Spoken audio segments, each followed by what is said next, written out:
অখিল গগৈৰ অৱস্থা শোচনীয় শিৱসাগৰত কাৰণ তেওঁ শিৱসাগৰত যিদৰে অপমানিত কৰিছে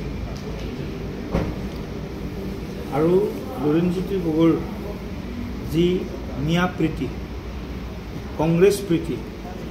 এইটোক অসমৰ ৰাইজে গ্ৰহণ নকৰিব মোৰ মনৰ ব্যক্তিগত অনুভৱ গতিকে আৰু তেওঁলোকৰ আছে ক'ত কি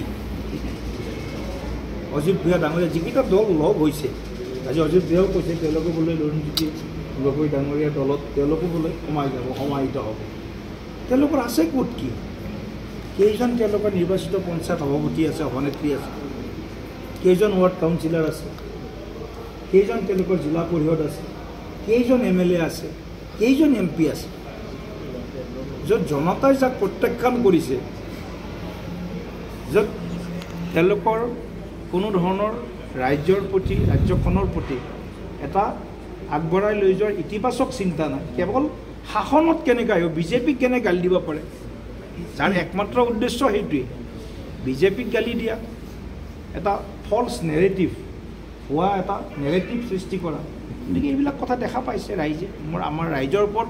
বিশ্বাস আছে নিশ্চিতভাৱে ৰাইজে নিৰ্বাচনত সঠিক সিদ্ধান্ত ল'ব আৰু তাৰ কাৰণে ৰাইজৰ বিজেপিৰ প্ৰাক্তন সাংসদ ৰাজেন গোহাঁইক কাৰ্যকৰী সভাপতিৰ দায়িত্ব দিয়া হৈছে কাইলৈ দিয়া হ'ব দিব তেখেতলৈ আমি অফুৰন্ত শুভেচ্ছা জ্ঞাপন কৰিছোঁ আমাৰতো এজেণ্টত আমি বিশ্বাস নকৰোঁ নহয় আমি কেডাৰত বিশ্বাস কৰোঁ ভাৰতীয় জনতা পাৰ্টি কেডাৰ বেছ পাৰ্টি কাৰ্যকৰ্তা আধাৰিত দল তেওঁলোকৰ মাজত কোন কাৰ এজেণ্ট সেইটো তেওঁলোকে প্ৰথম মানে সুনিশ্চিত কৰি লওক কোন কাৰ এজেণ্ট হৈ আছে সেইটো তেওঁলোকে ঠিক ঠাক কৰি লওক থিৰাং কৰি লওক আমি কেডাৰত বিশ্বাস কৰোঁ এজেণ্টত বিশ্বাস নকৰোঁ ঠিক আছে অখিল গগৈৰ অৱস্থা শোচনীয় শিৱসাগৰত কাৰণ তেওঁ শিৱসাগৰত যিদৰে অপমানিত কৰিছে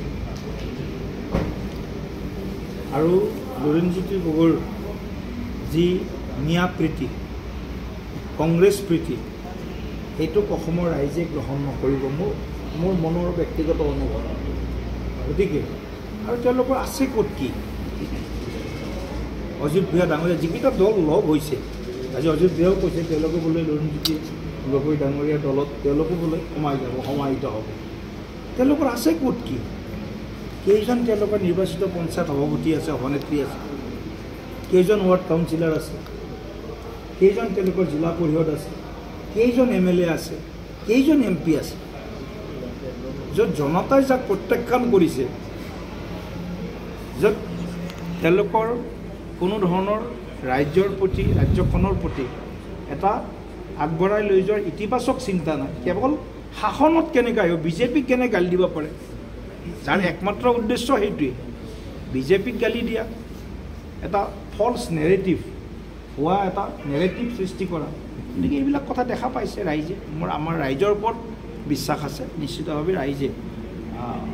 নিৰ্বাচনত সঠিক সিদ্ধান্ত ল'ব আৰু তাৰ কাৰণে ৰাইজৰ বিজেপিৰ প্ৰাক্তন সাংসদ ৰাজেন গোহাঁইক কাৰ্যকৰী সভাপতিৰ দায়িত্ব দিয়া হৈছে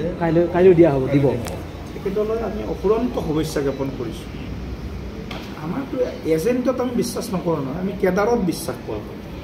ভাৰতীয় জনতা পাৰ্টি কেডাৰ বেছ পাৰ্টি কাৰ্যকৰ্তা আধাৰিত দল তেওঁলোকৰ মাজত কোন কাৰ এজেণ্ট সেইটো তেওঁলোকে প্ৰথম মানে সুনিশ্চিত কৰি লওক কোন কাৰ এজেণ্ট হৈ আছে সেইটো তেওঁলোকে ঠিক ঠাক কৰি লওক থিৰাং কৰি লওক আমি কেডাৰত বিশ্বাস কৰোঁ এজেণ্টত বিশ্বাস নকৰোঁ ঠিক আছে।